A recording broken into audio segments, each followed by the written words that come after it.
You know, we're always told that to get more efficient, we have to upgrade. We need more tech, more software, more AI. But what if I told you that one of the world's most efficient logistics systems completely flips that idea on its head? Today, we're going to look at a 125-year-old system that achieves near perfection with almost zero technology.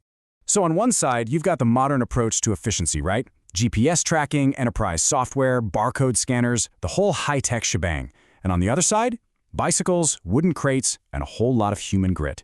It's a really fascinating clash of philosophies, the high-tech world versus the high-discipline world.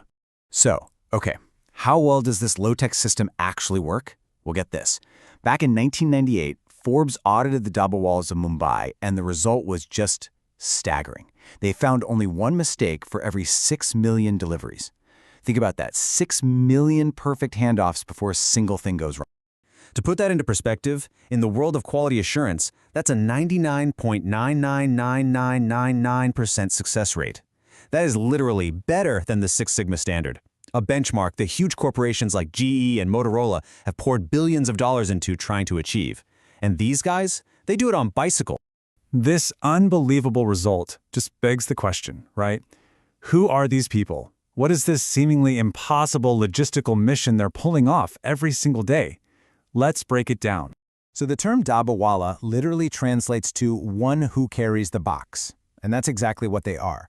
They're members of this massive coordinated system in Mumbai, India, and they are laser-focused on one single task: getting hot, home-cooked lunches from people's homes out in the suburbs to workers at their desks in downtown offices. And listen, this is no simple one-way trip. Every single day, they're handling about 200,000 of these lunchboxes. The mission kicks off at 9 a.m., picking up the box. It has to be on the right desk by 12:30 p.m., no exceptions. But that's only half the job. In the afternoon, they have to collect all 200,000 of those empty boxes and get every single one back to its original home by 5 p.m. It's a daily round trip of what you could only call controlled chaos.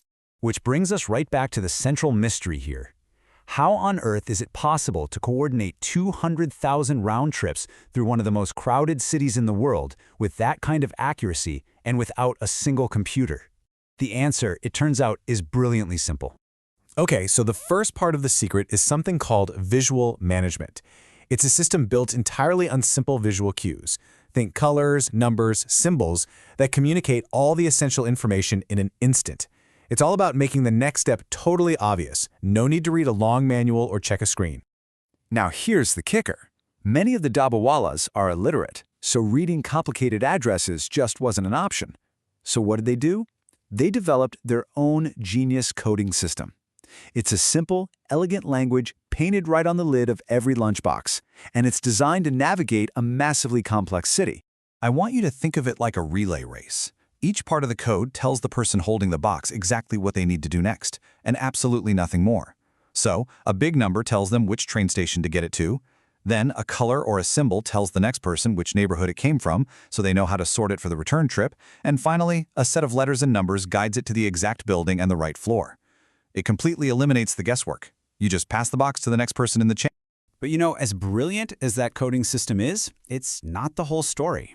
A flawless process still needs flawless execution by the people involved. And that's where we find the real secret. It's not about the code, it's about the culture. And this slide really nails the core difference. See, a Dabbawala isn't an employee. A typical employee, they follow orders and they collect the paycheck. But a Dabbawala is a partner. They own their part of the business, they're more afraid of losing a customer than they are of a boss, and they collect the profits directly. This ownership model creates an incredible advantage. Every single Dabbawala has to contribute their own money to join, which makes them a shareholder. So when a customer complains, it's not some abstract problem for the company. It's a direct hit to their personal income. Accountability isn't something they learn in a training seminar. It is baked right into the fabric of their business. So, what's the big lesson we can take away from this amazing system? Well, it's a fundamental truth that I think we in the modern world forget way too often. Complexity is the enemy of execution. We're always trying to solve problems by adding more layers, more tech, more features. The Dabbawalas did the exact opposite.